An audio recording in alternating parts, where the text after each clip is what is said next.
ዛሬ እንግዲህ ርዕሱ ላይ እንዳያችሁት ዛሬ ስለ ወንድ ልጅ ዓለም ነው የምናወራ። ይሄ ለሴቶች አይመለከትም። ካያችሁም ግን ወንዶች ላይ የሚታዩት ባህሪ ማየት ትችላላችሁ። ቻናሉ ሰብስክራይብ በማድረግ ጀምሩ። እንግዲህ ዛሬ እንደ ወንድ ነው የምናወራ። የወንድ ልጅ ዓለምን ነው የምናየው። ስለዚህ እነኚህ ነገሮች ውስጥ ስናይ ደግሞ ሲሪየስ የሆነ ጉዳዮችን እናያለን። አንደኛ ላይ የምናየው አንድ ወንድ ልጅ ማድረግ የሌለበት ማማረር የለበትም። በፍጹም ይሄ ማማረር ወንድን ወንድ አያስብልም። ሲጀመር ማማረር የለብን። እንዲህ ስለሆንኩ እኮ ነው እንዲህ ስለ ማማረር የለብን። በተለይ ሴት ልጅን አንጀት ለመብላት ሴት ልጅ እንድትቀበለው በማለት ማማረር ይጀምራል። ይሄ በፍጹም እንትን ላይ አያረገውም። አንድን ሰው እንዲራራል እንዲያግዘው አያረጉም። ሁሌ ማማረር ሴት ልጅ ጋር ስትሄድ ጓደኛ ጋር ስትሄድ ሁሌ ማማረር ዋጋን አያሰጠውም። ወደ ትልቅነት ጎዳና እንድትጓዝ አያረግም። ሁሉም ሰው እንዲጠላ ነው የሚያረግ። ስለዚህ በፍጹም ማድረግ የሌለብህ ነገር ውስጥ አንዱ ማማረር።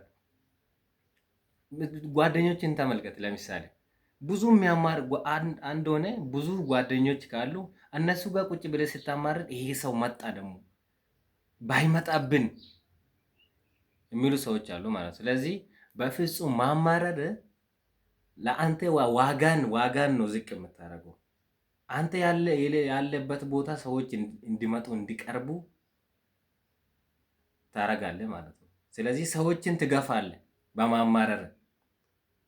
ለምን? በራሴ ኃላፊነት ስላልወሰድክ ሁሌ እያማረርክ ነው። በማማረር ምንም አይነት ነገር የሚቀየር ነገር የለው። ስለዚህ ማማረር የለብን። በተለይ ለሴት ልጅ ሁሌ ችግር የምታወራ ከሆነ የምታማረር ከሆነ አንተ ጋር መቆየት አችልም። ለምን? ከአንተ የሚሰማ ተስፋ የሚያደርግ ነገር ሳይሆን እንደው ተስፋ የሚያስቆርጣት ነገር ነው። ወንድ ልጅ ደግሞ አማሮ ሌሎችን ተስፋ ማስቆረጥ ሳይሆን እንደውም አበረታቶ ወደ ትልቅነት ጎዳና እንዲጓዝ ማድረግ አለበት እንጂ ሁሌ በማማረር የሚፈታ ነገር የለም ማለት ነው። ስለዚህ ማድረግ የሌለብህ ወንድ አይደለም ሲጀመር። አንተ የምታማርር ከሆነ ነገሮችን መፍታት ትችላለህ። መፍትሄ መፈለግ ነው እንጂ ነገሩ ላይ ሆነ ማማረር ምንም ትርጉም አይሰጥም ማለት ነው። ሰዎች ሁላ እንዲሸሹ ነው የሚያደርግ። ሁለተኛ ላይ ደግሞ ራስን ሁን። ራስን ስትሆን ነው አንዳንዱ ሌላ ሰው ለመሆን የምታሳየው ተግባሮች ራስን እንዳትሆን ያደርጋል። ራስን ሆነ ስትቀርብ ነው ብዙ ነገሮች ውስጥ ማሸነፍ የምትችለው። ለምሳሌ በቃ ተኳኩለ ራስን ሳትሆን ብዙ ነገሮችን በማድረግ አንድ ሴት ልጅ ከቀረብካት የአንተ ትክክለኛ ማንነትን ባወቀችለት አንተን ትሸሻለች። ስለዚህ ራሴን መሆን ሞክር። ራሴን ሳትሆን ምንም ነገር ማድረግ አችልም፣ አቅምም የለም።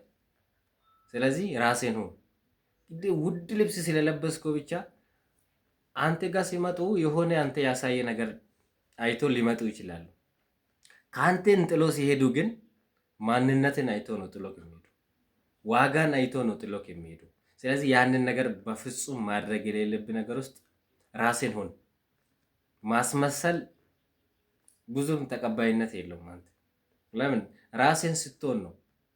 ወንድ ሲጀመር ራስ ነው። ራስ ስትሆን ደግሞ ራሴን ትሆናለህ ማለት ነው።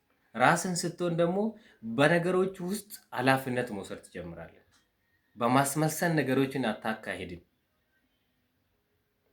ሌላ ደግሞ ሰው ጥሎ ከሄደ ለመመለስ ያንን ሰው ለመመለስ ብዙ አትጣር። ለምን? ጥሎክ የሄደ ሰው ዋጋውን ያላወቀ ሰው ግዴታ የራሴ ዋጋ ላስረዳ እኔን እወቀኝ ብለ ማብራራት አይጠበቅብኝ። ለምን? ያንተ ዋጋ ስላላወቀ ያ ሰው ጥሎ ሄዷል። ያንን ለመመለስ ብለ ዋጋ አትክፈል። ለምን? አንተን መረዳት የማይችለው ሰው ማብራሪያ እንደመስጠት ማለት ነው። መስማት የማይፈልግ ሰው ማብራሪያ እንደመስጠት ማለት ነው። ሊሰማ ካሉ ራሱ አልፈልግም። ስለዚህ አንተን ጥሎ የሄደ ሰው ለመመለስ ብለ ብዙ ዋጋ አትክፈል፣ አትድከም፣ ማድረግም የለብን። ስለዚህ እነኚህ ሶስቱ ነገሮች ካረክ ከሌለብም ደግሞ በመተግበር እነኚህ ሶስቱ ነገሮች ራሴ ላይ መተግበር ሞክር። ዛሬ መጀመሪያ ላይ እንዳልኳችሁ የወንድ ልጅ ዓለምን ነው ዛሬ ያወራነው። ከዚህ ውስጥ ደግሞ ራሳችሁን ተመልከቱ። ፓርት 2 ይቀጥላል። ቻናሉ ሰብስክራይብ አድርጉ። ወዳችኋለሁ።